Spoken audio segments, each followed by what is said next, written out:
चलिए दोस्तों, सभी लोगों का मेरा नमस्कार।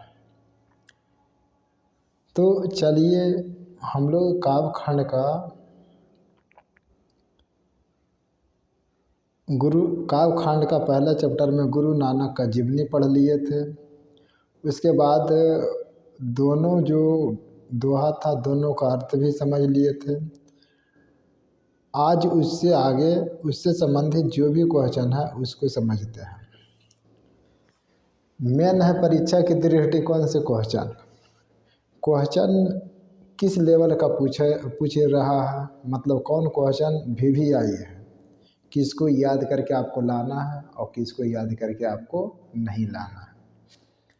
तो जिसको हम बोलेंगे कि ई क्वेश्चन भी आई है, ई क्वेश्चन परीक्षा में आएगा, उसको याद कर लीजिएगा। जैसे भी हो आप याद कर लीजिएगा, दिन दोपहर रात अंधेरी, भोरे उठ के शाम उठ के, जैसे भी जखने भी तुमको टाइम मिले याद कर लीजिएगा, ठीक। उसके बाद फिर हम आपको क्वेश्चन का उत्तर बता देंगे, समझा देंगे, लिख करके लाना आप ही को होगा, ठीक। तो समझिए और आप बना करके लाइएगा, पक्का। हम सब्जेक्टिव बता रहे हैं, ऑब्जेक्टिव आपको गेस्ट पेपर से याद कर लेना है। किससे याद कर लेना है? गेस्ट पेपर से। किससे याद कीजिएगा? गेस्ट पेपर से। और अब शुरू कर दीजिए कि जैसे 2017 के फर्स्ट शिफ्ट में कौन सा ऑब्जेक्टिव क्वेश्चन पूछा गया है, कौन सा ऑब्जेक्टिव क्वेश्चन पूछा गया है। ऑब्जेक्टिव को जितना रहे, 50 रहे, 100 रहे, पूरा के पूरा याद करके लाना है। फिर अगला दिन दूसरा शिफ्ट का याद करके लाना है। ये 1 महीना पूरा याद करके लाना है, हम आपसे सुनेंगे, ठीक। या जो आपके यहाँ वहाँ पे मौजूद है जो सर, वो सुनेंगे, ठीक। तो चलिए हम क्वेश्चन की तरफ आगे बढ़ते हैं और आप क्वेश्चन को समझिएगा, हम समझाने का प्रयास करेंगे और आप बना करके लाइएगा, ठीक। तो कह रहा है कविता के साथ, मतलब कविता हम पढ़ लिए हैं ना, तो उसका क्वेश्चन को बनाना है। मतलब कविता के साथ साथ चलना है। कविता पढ़ लिए हैं तो इसका क्वेश्चन कौन बनाएगा? हम कि आप। तो चलिए पहला क्वेश्चन की तरफ चलते हैं, जो कि है भी आई। पहला क्वेश्चन है भी आई, पक्का। चलते हैं। करे कवि किसके बिना जगत में यह जन्म व्यर्थ मानता है। मतलब कवि का मानना है कि किसके बिना इस जगत में, इस संसार में जीवन एकदम बेकार है, किसके बिना। तो कवि बताए थे, कवि मतलब गुरु नानक, कवि बतलाए थे कि जिस वाणी से, जिस बोली से राम नाम का उच्चारण नहीं होगा, वह वाणी विष के समान है। मतलब वह जीवन में बेकार है। इस जीवन में, इस पृथ्वी पर जन्म लेकर करके भी आप कुछ नहीं कर पाए, आपका जीवन थू है। तो मतलब जीने लायक आपका जीवन नहीं है, एकदम बेकार है। जिस तरह से नाली के पानी बेकार होता है ना, उसी तरह से आपका जीवन भी बेकार होगा। कब? जब आप अपने वाणी से, अपने बोली से राम नाम का उच्चारण नहीं कीजिएगा। तो इसका आंसर होगा कवि किसके बिना जगत में यह जन्म व्यर्थ मानता है। तो लिखिएगा कि कवि राम नाम के बिना, कवि राम नाम के उच्चारण के बिना यह जगत में जन्म व्यर्थ मानता है। कवि राम नाम के उच्चारण के बिना यह जन्म में व्यर्थ मानता है, यह जगत में व्यर्थ मानता है। इसका उत्तर क्या होगा? कवि किसके बिना जगत में यह जन्म व्यर्थ मानता है। तो लिखिएगा कवि राम नाम के उच्चारण के बिना यह जगत में जन्म को व्यर्थ मानता है। मतलब इसका मुख्य रूप से आंसर है राम नाम के उच्चारण के बिना, ठीक। तो ये भी आई था। दूसरा आता है वाणी कब विष के समान हो जाती है। आपका बोली जो है कब विष हो जाता है, कब एटम बम की तरह काम करता है। तो आप ऐसा कोई बात बोल दीजिए न जो बोलने लायक नहीं है।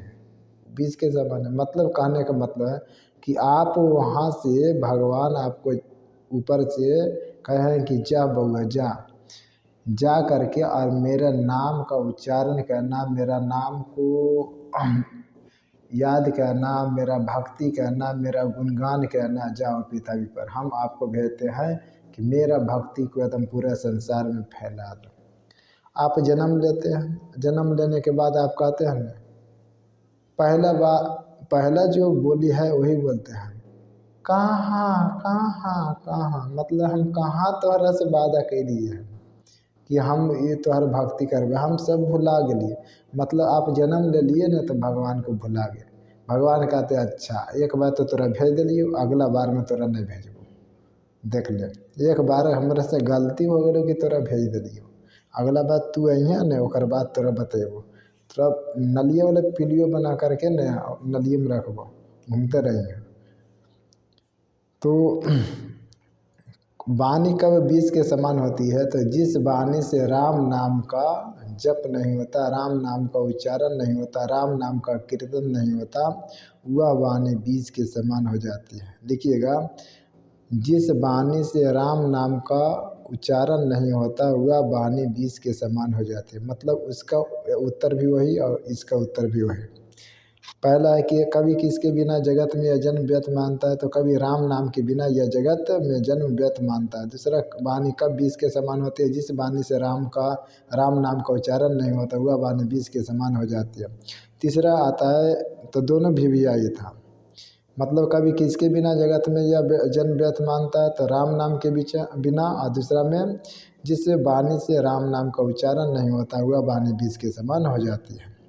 तीसरा आता है कि नाम कीर्तन के आगे कभी किन कर्मों की व्यर्थता सिद्ध कहता है। मतलब गुरु नानक का मानना था न कि कुछ आदमी ऐसे हैं जो पाखंडी हैं, खाली झूठों के हम ये हैं वो हैं, ऐसे कहते हैं वैसे कहते हैं करते हैं, वो आदमी एकदम एकदम बेकार है, समझा। मतलब उसका कर्म ही बेकार है। तो नाम मतलब राम नाम के कीर्तन करना चाहिए, राम नाम का जप करना चाहिए, तो आप इस संसार में सबसे अच्छा है। आप आप भगवान के भक्ति कर रहे हैं तो आपका जीवन सुखमय रहेगा, हमेशा मन में शांति रहेगी।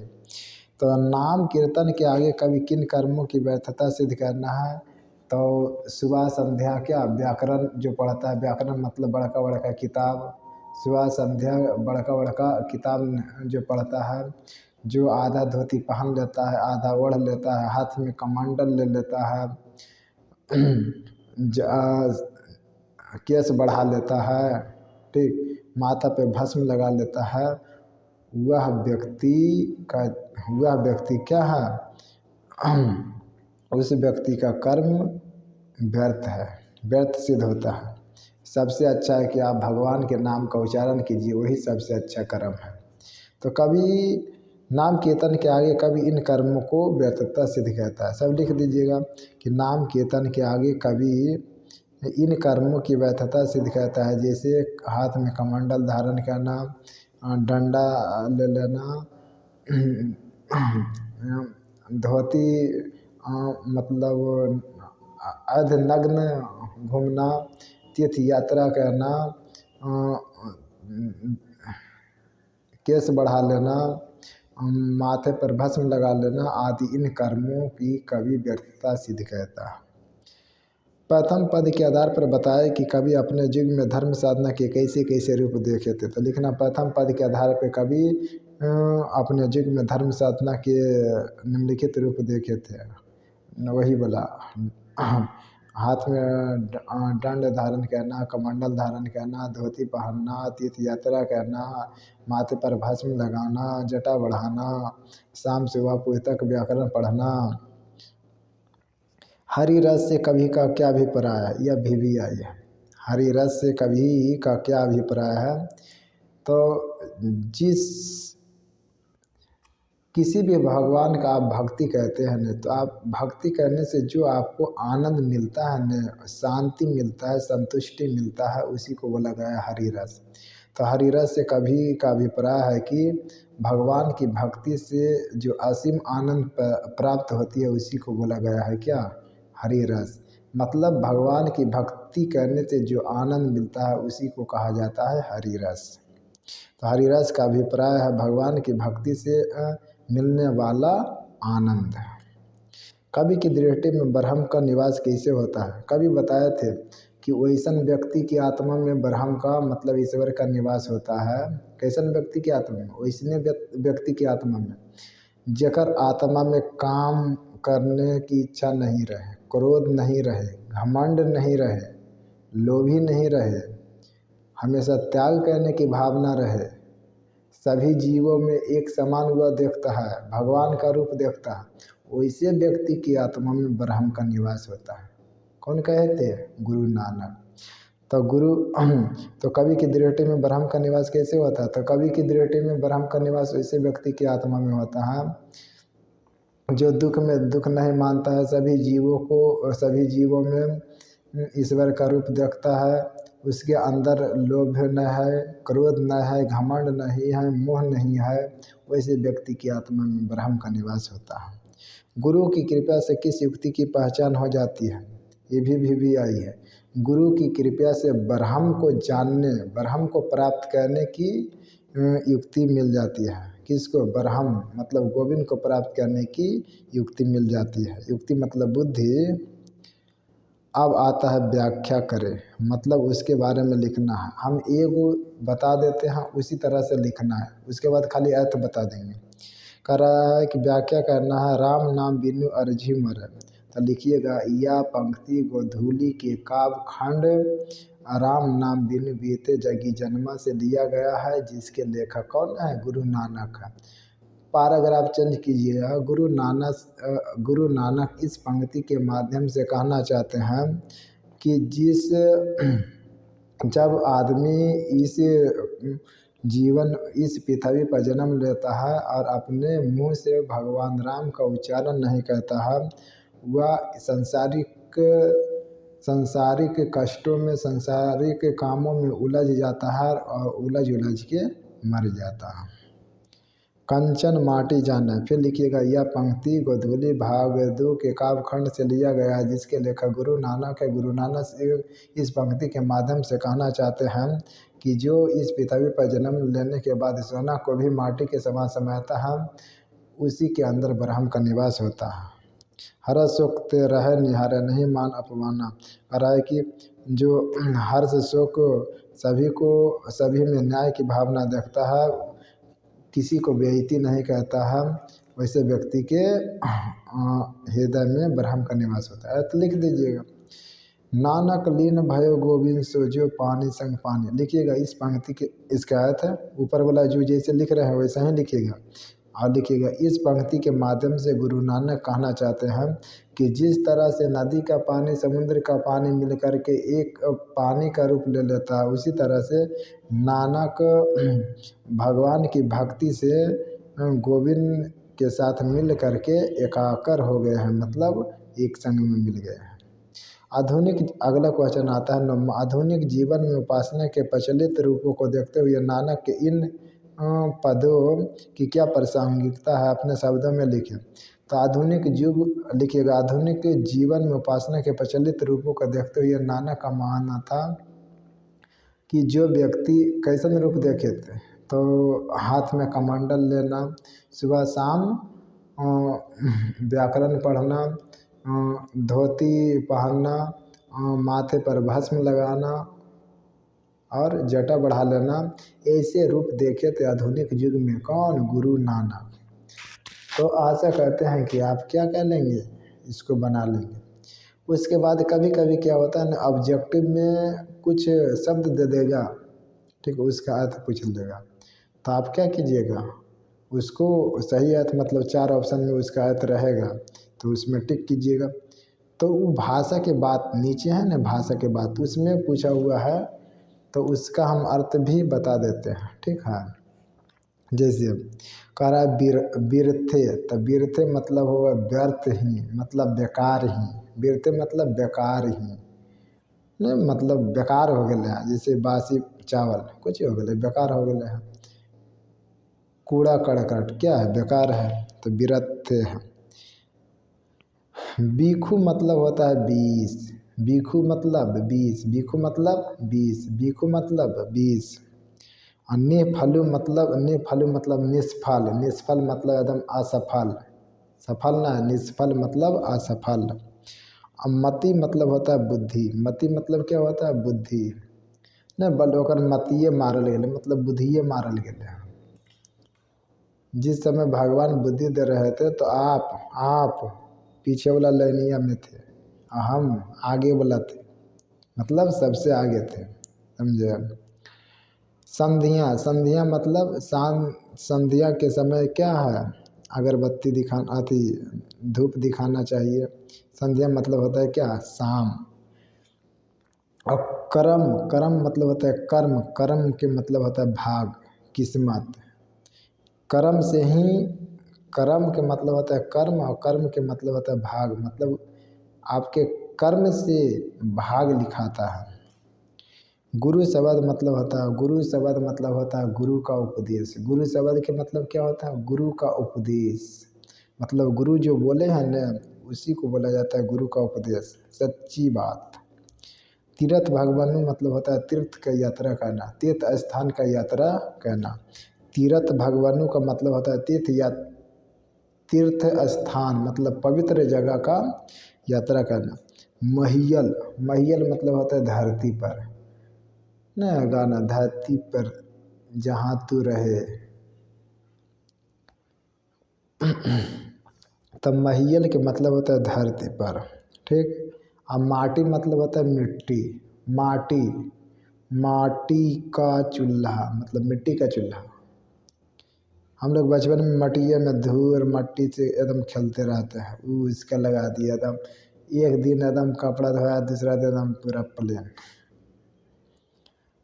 स्तुति मतलब होता है प्रार्थना, मतलब भगवान की स्तुति करना चाहिए, प्रार्थना करना चाहिए, उसका स्मरण का उनका स्मरण करना चाहिए। नियारा मतलब होता है न्यारा, न्यारा मतलब अपना समझ जाइए, न्या सबसे अच्छा। जुगति मतलब होता है उपाय, जुगति मतलब क्या होता है, उपाय।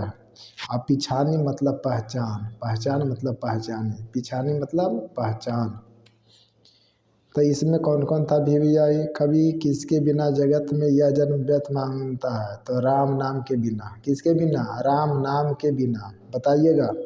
कभी किसके बिना जगत में यह जन्म व्यर्थ मानता है, किसके बिना, राम नाम के बिना, किसके बिना, राम नाम के बिना। कभी किसके बिना जगत में यह जन्म व्यर्थ मानता है, राम नाम के बिना। दूसरा, वाणी कब बीज के समान हो जाती है, जिस वाणी से राम का उच्चारण नहीं होता। अगर आप राम का नाम के उच्चारण नहीं कीजिएगा न तो आपका बोली है न बीज के समान हो जाएगा। तो जा कर के घर में राम का उच्चारण कहना है। उसके बाद जो भी आई उसी को फिर बता रहे हैं। हरि रस से कवि का क्या अभिप्राय है, हरि रस का मतलब होता है कि भगवान की भक्ति से जो आनंद मिलता है उसी को क्या बोला गया है, हरि रस। कवि के दृष्टि में ब्रह्म का निवास कहाँ होता है, तो कवि के दृष्टि में ब्रह्म का निवास वैसे व्यक्ति की आत्मा में होता है जिसके अंदर काम क्रोध लोभ मोह ये संबंध नहीं रहता, वैसे व्यक्ति के हृदय में ब्रह्म का निवास होता है। गुरु की कृपा से किस युक्ति की पहचान हो जाती है, तो गुरु की कृपा से भगवान तक जाने का रास्ता मिल जाता है, उसकी पहचान हो जाती है। व्याख्या का राम नाम बिनु अर्जी मरै। तो इस पंक्ति के माध्यम से गुरु नानक कहना चाहता है कि जो आदमी इस धरती पर जन्म ले करके भगवान राम का उच्चारण नहीं करता है, वह इस कष्ट में उलझ के क्या होता है, मर जाता है। कंचन माटी जाना, इस पंक्ति के माध्यम से गुरु नानक जी कहना चाहता है कि जो आदमी इस सोना को माटी के समान समझता है उसी के अंदर भगवान का वास होता है। हरा सोत रह निहारो नहीं मान अपमाना। जो आदमी सभी जीवों में न्याय की भावना देखता है, सभी जीवों में भगवान का रूप देखता है, वो मान अपमान के पीछे नहीं रहता है, वैसे व्यक्ति के हृदय में भगवान का वास होता है। नानक लीन भयो गोविंद सो जो पानी सक पानी। इस पंक्ति के माध्यम से गुरु नानक जी कहना चाहते हैं कि जिस तरह से नदी का पानी समुद्र का पानी मिल करके एक हो जाता है, उसी तरह से नानक जी अपने भक्ति से गोविंद में मिल गए। तो यह था क्या इसका क्वेश्चन आंसर। आप बना लीजिएगा। हम आशा कहते हैं कि आप परीक्षा में लिख दीजिएगा। हल्का है कि ना। अब जो भी सेट में भी आएगा तो आप आशा कहते हैं कि लिख दीजिएगा। बताइए आप बताइएगा गुरु नानक का जन्म कब हुआ था? 1469 में। कहाँ हुआ था? तलवंडी, गांव के नाम तलवंडी, जिला लाहौर, कहाँ है? पाकिस्तान में। गुरु नानक, आप बताइए गुरु नानक जी जहाँ जन्म लिए उस स्थान को क्या कहा जाता है? नानकाना साहब। क्या बोला जाता है? नानकाना, नाना के काना, इसके बाद साहब, नानकाना साहब। आप बताइएगा गुरु नानक के माता के नाम क्या? तृप्ता। गुरु नानक के माता के नाम तृप्ता। आप बताइएगा पिता के नाम? कालूचंद खत्री। आप बताइएगा पत्नी के नाम? सुलक्षणी। क्या? सुलक्षणी। आप बताइए गुरु नानक जी दोहा किस में लिखे हैं? हिंदी में और पंजाबी में, मतलब कि खड़ी बोली और ब्रज भाषा में। और पूछे हम? चलिए पूछते हैं।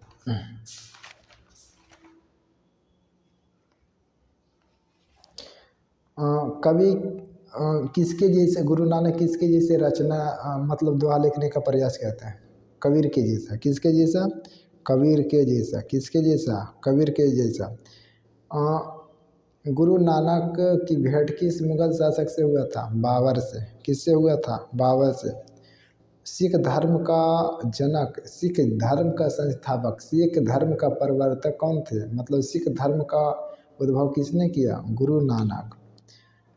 सिख जो उनका प्रसिद्ध किताब है वह कौन सा किताब कहलाता है? गुरु ग्रंथ साहिब। इसका संग्रह किसने करवाया था? 5वें गुरु अंगद देव।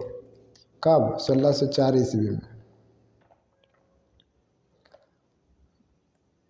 ये कैसे भक्ति के आदमी थे? निर्गुण भक्ति के। कैसे भक्ति के? निर्गुण भक्ति के। लास्ट क्वेश्चन, गुरु नानक जी प्राण त्यागी क्या बोलते हुए? वाहे गुरु बोलते हुए। कब? 1539। तो आशा कहते हैं कि आपका क्वेश्चन बन ही जाएगा। ठीक, आगे फिर दूसरा चैप्टर शुरू करते हैं, मतलब कविता, दूसरा कविता शुरू करते हैं। बाकी सब ठीक। ओके।